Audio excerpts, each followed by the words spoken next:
آج کے ہمارے خطبہ جمعۃ المبارک کا عنوان جانوروں سے ممتاز کرتا ہے تجھ کو اے انسان لفظ احساس اور ہمدردی، اس لیے کہ حالات اور واقعات آپ حضرات کے سامنے اس وقت مسلمانوں کی جو حالت ہے، خصوصاً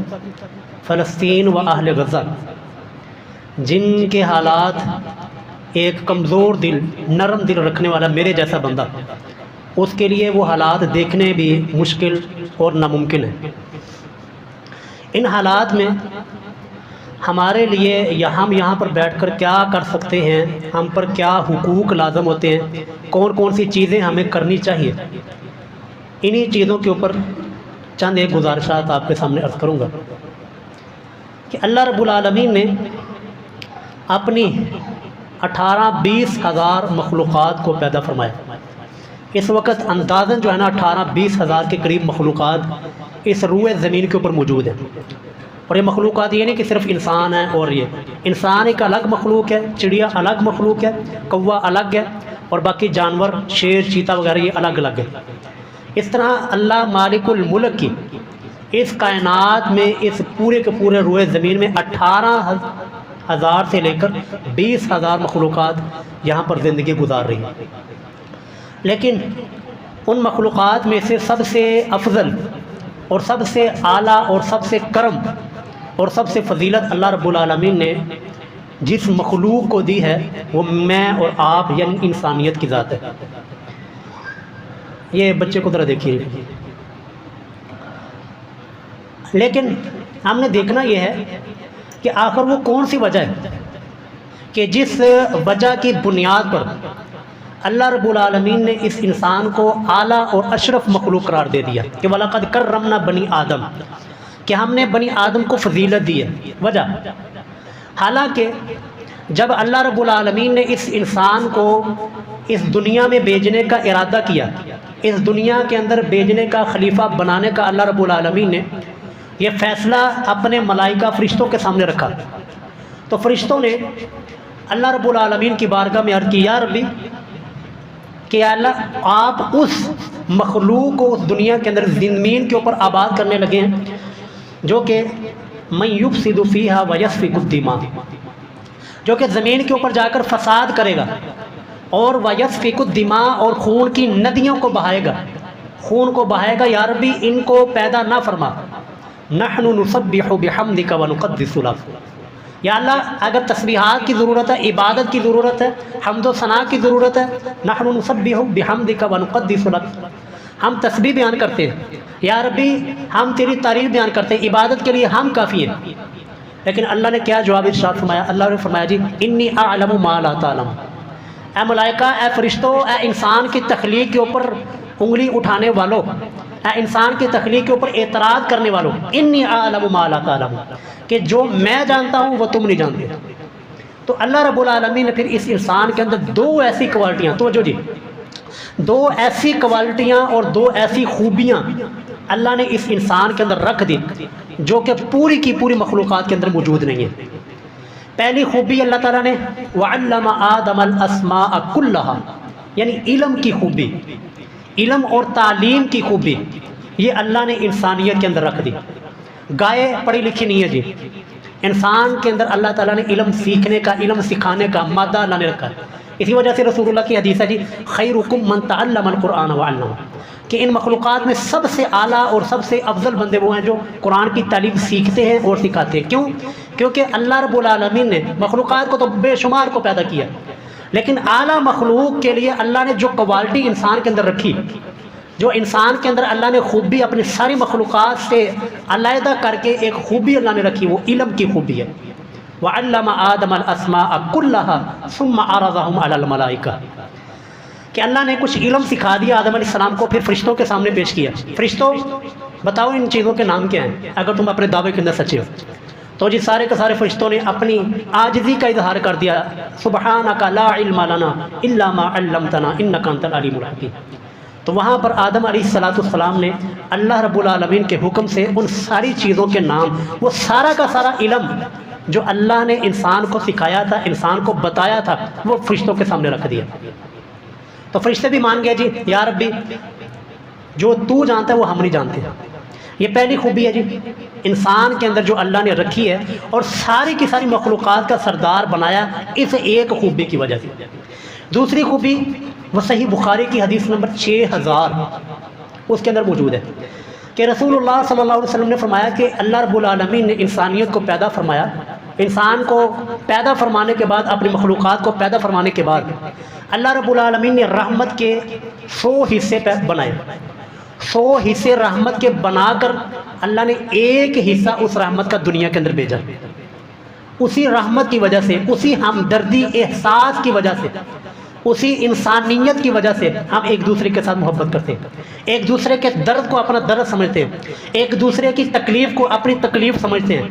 اور اسی رحمت کی وجہ سے جانور اور چوپائے اپنے بچوں کے ساتھ محبت کرتے ہیں. اسی خوبی کی وجہ سے اور اسی رحمت کی وجہ سے انسان اپنے بچوں کے ساتھ محبت کرتا ہے.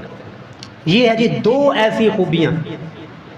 ایک علم اور دوسرا انسانی ہمدردی، انسانیت، احساس. وگرنہ اگر دیکھا جائے نا، ایک طرف ملائکہ کو رکھا جائے اور دوسری طرف انسانوں کو رکھا جائے تو ملائکہ کے نمبر، فرشتوں کے نمبر وہ انسانوں سے زیادہ لے جائیں گے. مثلا جی چند ایک چیزیں میں آپ کے سامنے رکھ دیتا ہوں تاکہ یہ بات ہمارے ذہنوں میں اچھی طرح پیوست ہو جائے کہ اللہ نے جو انسان کو خوبی دیا ہے اور انسان کو اعلیٰ اور اشرف المخلوقات بنایا ہے وہ صرف ایک علم کی وجہ سے اور ہمدردی، احساس، انسانیت کی وجہ سے. فرشتوں کو دیکھیں جی، قرآن کریم میں اللہ تعالیٰ نے فرشتوں کے بارے میں فرمایا لا یعصون اللہ ما امرہم، سورۃ تحریم پارہ نمبر 28، کہ وہ اللہ کے حکموں کی نافرمانی نہیں کرتے. جس فرشتے کو اللہ نے حکم دے دیا کہ تو نے رکوع کے اندر رہنا، تو جی قیامت تک وہ رکوع میں ہے، یہ ہو ہی نہیں سکتا کہ وہ رکوع سے اپنا سر اٹھا دے. جس فرشتے کی ڈیوٹی اللہ نے یہ لگائی کہ تو نے سجدے میں رہنا، وہ قیامت تک سجدے میں ہے، یہ ہو ہی نہیں سکتا کہ وہ اپنا سر سجدے سے اٹھا لے. لا یعصون اللہ ما امرہم، جس فرشتے کی اللہ نے ڈیوٹی لگا دی کہ تو نے انسانوں کی روحوں کو نکالنا ہے، انسانوں کی روح کو قبض کرنا، ملک الموت، اب یہ ہو ہی نہیں سکتا کہ وہ اپنے اس عمل کے اندر، اپنے اس کام کے اندر کوتاہی کرے. لا یعصون اللہ ما امرہم. جبکہ انسان کا اس کے مقابلے میں کل بنی آدم خطاء، محبوب علیہ السلام کی حدیث ہے کہ آدم کی ساری اولاد و خطا کار ہے. تو یہاں پر بھی نمبر کن کا لیتا ہے؟ فرشتوں کا نمبر زیادہ ہے کہ فرشتے نافرمانی نہیں کرتے، انسان نافرمانی کرتا ہے. اسی طرح آگے چلے جی، فرشتے کھانے کے محتاج کوئی نہیں ہے، انسان کھانے کا محتاج ہے. فرشتے پینے کے محتاج نہیں ہیں، انسان پانی پینے کا محتاج ہے. فرشتے واش روم کی حاجت سے پاک ہیں، انسان واش روم کی حاجت اس کے ساتھ لگی ہوئی ہے. فرشتے ہر قسم کی تھکاوٹ، نیند، گھبراہٹ، خوف، ہر قسم کی انسانی ضرورت جو انسان کے ساتھ اٹیچ ہے فرشتے اس سے پاک ہیں. اور یہ ساری کی ساری ضرورتیں، تھکنا، نیند، کھانا پینا، واش روم اور بیوی بچوں کی حاجت اور بیوی بچوں کو پالنا، بچوں کا پیٹ پالنا، یہ ساری کی ساری حاجتیں اور ضرورتیں اللہ نے انسان کے ساتھ جوڑی. فرشتے ان تمام ضروریات سے پاک ہیں. تو یہاں پر بھی نمبر جو ہے نا فرشتوں کا ہی جاتا ہے، یہاں پر بھی پلڑا جو ہے وہ فرشتوں کا ہی باری ہوتا ہے. اسی طرح یہاں پر آ کر جی فرشتوں کی نمبرنگ جو ہے وہ کم ہوتی ہے، انسانوں کی نمبرنگ زیادہ ہوتی ہے. علم، فرشتوں کا علم محدود ہے. فرشتوں کو جتنا اللہ نے علم بتا دیا، جتنا سکھا دیا، وہ اسے آگے نہیں بڑھ سکتے. ان کے اندر علم سیکھنے کا، سکھانے کا مادہ نہیں ہے. ان کی درسگاہیں، ان کے مدرسے اور ان کے استاد اور ٹیچر نہیں ہوتے. جبکہ انسانوں کے اندر جی مدرسے ہیں، مدارس ہیں، علم سیکھتے ہیں، سکھاتے ہیں، ایک علم دوسروں کو پہنچاتے ہیں. اس ایک خوبی کی وجہ سے انسانیت کا درجہ بلند ہو جاتا ہے. دوسری، ہمدردی، احساس، دلوں کا پسیجنا، اپنے دل کے اندر دوسروں کے درد کو اپنا درد سمجھنا اور دوسروں کے اوپر ترس کھانا، یہ فرشتوں کے اندر نہیں ہے. یہ فرشتوں کے اندر اللہ نے یہ خوبی اور مادہ نہیں رکھا. یہ خوبی اور یہ مادہ اللہ نے انسان کے اندر رکھا ہے. ان دو خوبیوں کی وجہ سے انسانیت کا درجہ وہ فرشتوں سے بڑھ جاتا ہے، ان دو خوبیوں کی وجہ سے. اسی وجہ سے جو حدیث آتی ہے نا جو صحیح بخاری میں کہ رسول اللہ صلی اللہ علیہ وسلم نے ارشاد فرمایا کہ جب مردے کو قبر میں رکھا جاتا ہے تو ایک فرشتہ آ کر سوال کرتا ہے من ربک کا، من نبیک کا، ما دینک کا. تو اگر مردہ صحیح جواب دے دیتا ہے تو ٹھیک ہے، ورنہ اس فرشتے کو اللہ تعالیٰ نے جو پروگرام اس کا سیٹ کیا ہے، جو اس کو بتایا ہے، جیسے موبائل ہے نا، موبائل کے اوپر کال آتی ہے، اب اس کے اوپر صرف دو آپشن ہیں، یس کا یا نو کا. یا تو آپ کال یس کر کے سن سکتے ہیں یا پھر نو کر کے آپ کال کو کاٹ سکتے ہیں، تیسرا کوئی آپشن نہیں ہے۔ اسی طرح کے پروگرام اللہ نے فرشتوں کے اندر سیٹ کیا ہے کہ فرشتوں کے اندر بھی اللہ تعالیٰ نے لکھا ہے کہ من ربک کا جواب ربی اللہ اگر دے گا تو یہ ہوگا، اگر اس کے مخالف کوئی جواب دے گا، کوئی کہے گا میں غوث پاک کا تو بھی ہوں، اور اسی طرح من نبیو کا جواب نبی محمد، یہ اللہ نے فرشتوں کو سکھایا ہوا ہے۔ اگر اس کے جواب میں کوئی اور کچھ لفظ کہے گا میں غوث پاک کا تو بھی ہوں۔ اور یہ ایسی کہانی ہے جی، ہم سمجھتے جب ہم دیوبندی تھے نا، ہم سمجھتے تھے یہ صرف بریلویوں نے کہانی لکھی ہوئی ہے، یہ صرف بریلوی ہی کہانی بیان کرتے ہیں، لیکن یہ تو ہمیں بعد میں پتہ چلا، یہ تو ہمارے سامنے پردے بعد میں کھلے، یہ تو ہمارے مولانا اشرف علی تھانوی دیوبندی انہوں نے بھی لکھا ہوا ہے واقعہ۔ اور یہ حاجی امداد اللہ مہاجر مکی جو ان کے بھی پیر ہیں، اور جس سلسلے میں ہم تھے، جس سلسلے میں ہم رہا کرتے تھے، ہم بیعت تھے، یہ اسی سلسلے کے ہمارے بھی پیر تھے، یہ انہوں نے بھی واقعہ لکھا ہوا ہے کہ غوث پاک قبر میں گئے، غوث پاک کا تو بھی تھا، قبر میں گیا، فرشتوں نے سوال کیا جی من ربک کا، کہنے لگا مجھے کچھ نہیں پتا، مجھے کچھ نہیں پتا، میں بس غوث پاک کا دوبی ہوں، اور من نبیوں کا مینوں نہیں کچھ پتا، میں صرف غوث پاک کا دوبی ہوں۔ یہ واقعہ اور یہ کہانی علماء دیوبند نے بھی لکھی ہے، یہ ہر طرف کہانیاں ہی کہانیاں، ہر طرف آپ کو اس طرح کی گیڑے بازی نظر آئے گی۔ یہاں سے اللہ تعالیٰ کے فضل سے صرف آپ کو قال اللہ، اللہ نے کیا فرمایا، قال الرسول، اللہ کے رسول نے کیا فرمایا، صرف یہاں سے صدا نکلتی ہے، یہاں سے صرف آپ کو بتایا جاتا ہے کہ اللہ کا کیا فرمان ہے، اللہ نے آپ کے بارے میں کیا حکم نازل کیا، رسول اللہ کا کیا فرمان ہے۔ یہاں پر الحمدللہ اللہ کے فضل سے نہ کبھی کہانی سنائی ہے، نہ ہم نے کبھی یہاں پر بیٹھ کے کبھی کہانی سنی ہے۔ تو بہرحال جی میں عرض کر رہا تھا کہ فرشتوں کے اندر اللہ نے یہ ایک چیز اور یہ ایک پروگرام سیٹ کر دیا کہ اپنی معلومات سے وہ بڑھتے نہیں ہیں، ان کے علم کے اندر کوئی اضافہ یا کمی نہیں ہوتی، جتنا اللہ نے بتا دیا نہ اس سے کم ہوتا ہے نہ زیادہ ہوتا ہے۔ جبکہ اللہ رب العالمین نے انسانیت کے اندر یہ چیز رکھی ہے کہ انسان کا علم بڑھتا جاتا ہے، اور ہمدردی کا جذبہ اللہ نے انسان کے اندر رکھا ہے۔ اسی طرح آپ دوسری طرف جانوروں کی طرف آ جائیں، جانوروں کے اندر بھی اگر میں آپ کو گنوانے شروع کر دوں نا تو جانوروں کا درجہ آپ کو بڑھتا ہوا نظر آئے گا، انسانیت کا درجہ آپ کو گھٹتا ہوا نظر آئے گا، لیکن یہاں پر بھی دو خوبیوں کی وجہ سے انسانیت نے نمبر لے لیا۔ آئیں جی دیکھیں، جانوروں کے اندر پہلی خوبی جو کہ انسانوں کے اندر نہیں ہے جی، جانوروں کے اندر سر شرک نہیں ہے۔ یہ حضرت سلیمان علیہ السلام کا واقعہ اللہ رب العالمین نے 19ویں پارے میں ذکر کیا سورۃ النمل میں۔ ہدہد آتا ہے جی حضرت سلیمان علیہ السلام کے پاس، اور ہدہد ایک ایسا منظر لے کر آتا ہے اور آ کر کہتا ہے جئتک من سبأ بنبأ یقین، اے نبی سلیمان میں آپ کے پاس وہ خبر لے کر آیا ہوں جس خبر کا آپ کو بھی علم نہیں ہے۔ وہ خبر کون سی ہے؟ میں ایک علاقے کے اندر ملکہ سبا کے علاقے کے اندر گیا، وہاں پر میں نے دیکھا وجدتها وقومها يسجدون للشمس من دون اللہ،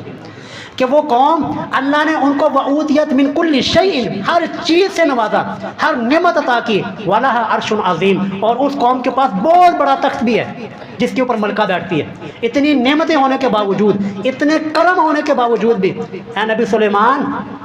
میں نے دیکھا وجدتها وقومها يسجدون للشمس من دون اللہ، وہ اللہ کو چھوڑ کر یہ سورج اور چاند کی عبادت کر رہے ہیں، سورج اور چاند کو سجدہ کر رہے ہیں۔ یار یہ کون کہہ رہے ہیں؟ ایک وہ ننا سا چھوٹا سا پرندہ ہدہد کہہ رہے ہیں، کن کے بارے میں جی؟ انسانوں کے بارے میں۔ اور پھر آگے سوال ہوتا ہے ہدہد سجدہ کس کو ہونا چاہیے، کس کے سامنے جھکنا چاہیے انسانیت کو؟ وہ ہدہد اپنی زبان سے، یار کتنا عظمت والا ہدہد ہے وہ، کہ رب العالمین نے یہ پورے کا پورا نقشہ، پورے کی پوری گفتگو حضرت سلیمان علیہ السلام کی اور ہدہد کی اللہ نے یہ قرآن بنا کر ہمارے محبوب علیہ السلام کے اوپر نازل کیا۔ آج انسانوں کی بڑی کوشش ہوتی ہے جی ہمارا نام جو ہے نا وہ گینز ورلڈ بک ریکارڈ کے اندر آنا چاہیے، جو کہ قرآن کریم کے بعد جی اسلامی کتب کے بعد دنیا کے اندر سب سے زیادہ فروخت ہونے والی کتاب ہے، سب سے زیادہ دنیا کے اندر پڑھی جانے والی کتاب اسلامی کتب کے بعد، قرآن کے بعد وہ ہے جی، جس کے اندر پوری، یہ ہمارے پاکستانیوں کے کئی نام ہیں، عبدالستار عیدی صاحب کا نام ہے اس میں، ہمارے فیصل آباد کی جو لڑکی عرفہ کریم اس کا نام ہے اس کتاب کے اندر۔ آج انسانوں کی کوشش ہوتی ہے یار ہم بھی کوئی ریکارڈ بنائیں کہ ہمارا ریکارڈ بھی اس کتاب کے اندر لکھا جائے، کہ جو ساری کی ساری دنیا اس کتاب کو پڑھتی ہے، ساری دنیا کے اندر سب سے پڑھی جانے والی، سب سے زیادہ بکنے والی، سب سے زیادہ فروخت ہونے والی کتاب ہے، اس کے اندر ہمارا نام آ جائے۔ یار ہدہد کتنا عظیم و عظمت والا ہے کہ جس نے بولی آج سے سینکڑوں سال لکھ گئی، توحید کی صدا سینکڑوں سال پہلے لگائی، لیکن آج بھی سینکڑوں سال گزرنے کے بعد اللہ نے دنیا کی سب سے بیسٹ اور سب سے اعلیٰ کتاب جو کہ اللہ کا کلام تھی، اس کے اندر اللہ تعالیٰ نے ان کی بولی کو ذکر کر دیا۔ تو ہدہد سے پوچھا جاتا ہے کہ انسانیت کو کس کے سامنے جھکنا چاہیے، انسانیت کو کس کے سامنے سجدہ کرنا چاہیے؟ سر ہدہد کہتا ہے اللہ یسجدوا للہ الذی یخرج الخبء فی السماوات والارض ویعلم ما تخفون وما تعلنون، کہ اس انسانوں کو جو ہے تو ہم سے اشرف، جو تو ہے ہم سے اعلیٰ اور ہم سے اشرف المخلوقات ہے، لیکن ان ظالموں کو اس رب کے سامنے جھکنا چاہیے۔ تو جانوروں کے اندر شرک ہے نہیں جی، کسی بھی گدھے کو آپ گدھے کے سامنے جھکتا ہوا نہیں دیکھیں گے، کسی گھوڑے کو کسی گھوڑے کے سامنے سجدہ کرتا ہوا نہیں دیکھیں گے، لیکن ان ظالم انسانوں کا ظلم دیکھیے، انہوں نے انسانوں تو کیا، انسان نما قبروں کے اوپر، قبروں کے اندر جو مٹی ہو جانے والے مردوں کو بھی انہوں نے پوجنا شروع کر دیا، ان کے سامنے بھی سجدے شروع کر دیے۔ اور یار انسانیت کو چھوڑ دیں، گھوڑوں کی قبروں کو انہوں نے سجدے کیے اور مرغوں کی قبروں کو انہوں نے سجدے کیے، کہ یہ پیر صاحب کا مرغا تھی، پیر صاحب کے طوطے کی قبروں کو انہوں نے سجدے کیے۔ تو جی یہ شرک ان جانوروں کے اندر نہیں ہے، یہاں پر بھی جانوروں کا درجہ انسانیت سے بڑھ جاتا ہے، انسانیت کا درجہ یہاں سے کم ہو جاتا ہے اگر انسانیت کے اندر شرک ہے۔ دوسرے نمبر پر جی آ جائیں، جانور حدود اللہ کے پابند ہے جی، انسان حدود اللہ کو توڑنے والا ہے، انسان حدود اللہ کو پامال کرنے والا ہے، جبکہ جانور حدود اللہ کو نہیں توڑا کرتے، توڑتے ہیں تو سزا ملتی ہے۔ صحیح بخاری کے اندر ایک بڑا ہی عجیب قصہ اور بڑا دلچسپ قصہ ہے جی، حدیث کا نمبر 3849۔ یہ حدیث کے راوی ہیں عمر بن میمون رضی اللہ تعالیٰ عنہ۔ وہ فرماتے ہیں کہ جاہلیت کے زمانے میں نا ابھی اسلام نہیں آیا جی، ابھی اسلام نہیں، یہ زمانہ جاہلیت کا زمانہ ہے، ابھی رسول اللہ نے اپنی نبوت کا اعلان نہیں فرمایا، یہ اس وقت کی بات کرتے ہیں۔ صحیح بخاری کے اندر 3849 حدیث کا نمبر ہے۔ وہ فرماتے ہیں کہ میں نے ایک منظر دیکھا کہ میں جنگل کے اندر جا رہا تھا، تو ایک بندریا کو میں نے دیکھا کہ وہ بندریا نے گناہ کیا تھا، بدکاری کی تھی، تو سارے کے سارے بندر جو ہے نا مل کر اس بندریا کو پتھر مار مار کر نا رجم کر رہے تھے۔ تو صحابی کہتے ہیں میں نے بھی پتھر اٹھا کر نا میں نے بھی اس رجم کے اندر حصہ لیا۔ یار یہ انسانیت کو، انسان کو تو یہ سزائیں وحشیانہ نظر آتی ہیں، انسان تو ان حدود اللہ کو نافذ کرنے کے لیے بھی تیار نہیں ہے، جبکہ یہ بندر جیسی مخلوق اور جس کو انسان بڑا ہی کم تر سمجھتا ہے، اس مخلوق کے اندر بھی دیکھیں حدود اللہ کی کتنی پاسداری کی جاتی ہے، حدود اللہ کا کتنا لحاظ کیا جاتا ہے کہ وہ بھی اس جرم کی بنیاد کے اوپر اس بندریا کو سزا دیتے اور رجم کرتے۔ تیسرے نمبر پر جی آ جائے، جتنے بھی آپ کو جانور نظر آتے ہیں نا، پرندے ہوں، چرندے ہوں، حیوانات ہوں، درندے ہوں، ساری کی ساری مخلوقات کے بارے میں اللہ نے فرمایا۔ 18واں پارہ سورۃ النور، اللہ فرماتے ہیں الم تر ان اللہ یسبح لہ من فی السماوات والارض والطیر صافات، یہ زمین و آسمان کے اندر ہر مخلوق کو اللہ کی تسبیح بیان کرتی ہے، اور اس سے بڑھ کر یہ فضا کے اندر اڑنے والے پرندے یہ بھی اللہ کی تسبیح کو بیان کرتے ہیں، اللہ کی نماز کو پڑھتے ہیں۔ آگے اللہ فرماتے ہیں جی کلن، توجہ جی، کلن قد علم صلاتہ و تسبیحہ، یہ ساری کی ساری مخلوقات اپنی نماز کو بھی جانتی ہے، اپنی تسبیح کو بھی جانتی ہے، نماز کے طریقے کو بھی جانتی ہے، اور جو رب نے ان کو نماز کا طریقہ بتایا سکھایا ہوا ہے اس کے مطابق وہ رب کی نماز بھی پڑھتی ہے، تسبیح بھی کرتی ہے۔ آ جائیں انسان کی طرف، یہاں پر بھی میں عرض کرتا ہوں کہ جانوروں کا درجہ بلند ہوتا ہے، انسانیت کا درجہ، انسان تو جی مسلمانوں 2 ارب کے قریب مسلمان ہیں، ان 2 ارب میں سے بھی آپ ذرا گننا شروع کریں نمازی کتنے، نمازیوں کے اندر بھی آ جائیں، جو 2-3%، 5% جو نمازی ہیں، کیا وہ نماز رب کے بتائے ہوئے طریقے کے مطابق پڑھ رہے ہیں؟ کیا وہ نماز محمد الرسول اللہ کے بتائے ہوئے طریقے کے مطابق پڑھ رہے ہیں؟ رب تو فرمائے یہ اڑنے والے پرندے، یہ چڑیاں اور یہ کوے اور یہ چیلیں اور یہ باز، یہ ساری کی ساری مخلوقات رب کی بتائی ہوئی نماز کے مطابق نماز پڑھتی ہے، رب کی بتائی ہوئی تسبیح کے مطابق تسبیح کرتی ہے، جبکہ یہ انسان اس نے نماز تو رب العالمین سے لے لی لیکن نماز کے اندر طریقہ اپنا نکال لیا، نماز تو محمد الرسول اللہ سے لے لی لیکن اس نماز کے اندر طریقہ اپنا ڈال دیا۔ تو یہاں پر بھی جی جانوروں کا درجہ سر بڑھتا ہے، انسان یا تو نماز پڑھتا ہی نہیں ہے، پڑھتا ہے تو اس کے اندر ملاوٹ ہے اور اس کی وجہ سے انسان کا درجہ کم ہوتا ہے۔ صرف یہاں پر بھی آپ کہیں گے نا انسانیت نے بازی لی ہے، انسانیت نے نمبر جیتا ہے، اور اس دوڑ کے اندر بھی انسان نے جیت لی ہے تو صرف 2 وجہ سے، وہ یہی ہے جی انسان کے اندر علم ہے، کسی بھی چڑیا نے کسی دوسری چڑیا کو، کوئی درسگاہ نہیں ہے، کوئی مدرسہ نہیں ہے، کوئی استاد والا سسٹم نہیں، کوئی ٹیچر والا سسٹم نہیں، کوئی علم سیکھنے سکھانے والا سسٹم نہیں ہے، یہ اللہ رب العالمین نے صرف انسان کے اندر رکھا ہے۔ اور دوسرے نمبر پر جی انسانی ہمدردی، تکلیف اور غم. بھینس کے سامنے بھینس کو ذبح کر دو، اس کو کوئی نہیں، اس کو کوئی پریشانی نہیں، کوئی ٹینشن نہیں. اور اسی طرح کسی جانور کے سامنے کسی دوسرے جانور کو مار دو، اس کو کوئی پریشانی نہیں. کوئی اس کی ماں لگتی ہے، باپ لگتا ہے، بہن لگتی ہے، بھائی لگتا ہے، اس کو کوئی پرواہ نہیں ہے. اس کے دل کے اندر وہ جذبات نہیں ہیں، وہ ہمدردی نہیں ہے، وہ انسانیت نہیں ہے، جو انسانیت کا مادہ اللہ نے انسان کے اندر رکھا تھا. اس لیے میں نے شروع کے اندر موضوع عرض کیا کہ جانوروں سے ممتاز کرتا ہے انسان کو لفظ احساس اور ہمدردی. اگر یہ انسانیت کے اندر، توجہ جی، اگر یہ انسانیت کے اندر احساس اور ہمدردی نہیں ہے، دوبارہ عرض کر دوں، اگر یہ انسان، یہ 6 فٹ کا جو اپنے آپ کو اندر انسان کہلوانے والا یہ ایک لاش نما ہمارے سامنے ایک نظر آنے والا شخص ہے، اگر اس کے اندر انسانیت کا درد نہیں ہے، اگر یہ کسی کو تکلیف میں دے کر اپنی تکلیف محسوس نہیں کرتا، تو یقین کیجئے واللہ العظیم یہ انسان گلی کے کتے سے بھی بدتر ہے. یہ انسان ایک گلی کے اندر کھڑے ہوئے گدھے سے بھی بدتر ہے، کیونکہ وہ گدھا، وہ تو سر اللہ کے ساتھ شرک بھی نہیں کرتا. اس انسان کے اندر تو شرک بھی ہے، وہ اپنی نماز کو پہچانتا ہے، اس کے اندر نماز کا علم ہی نہیں ہے، اس کے اندر احساس اور ہمدردی کا جذبہ نہیں ہے. اس وجہ سے انشاءاللہ العزیز آج ہم قنوت نازلہ اپنی جمعہ کی نماز کے اندر انشاءاللہ ہم پڑھیں گے. اس کا طریقہ میں دوسرے خطبے میں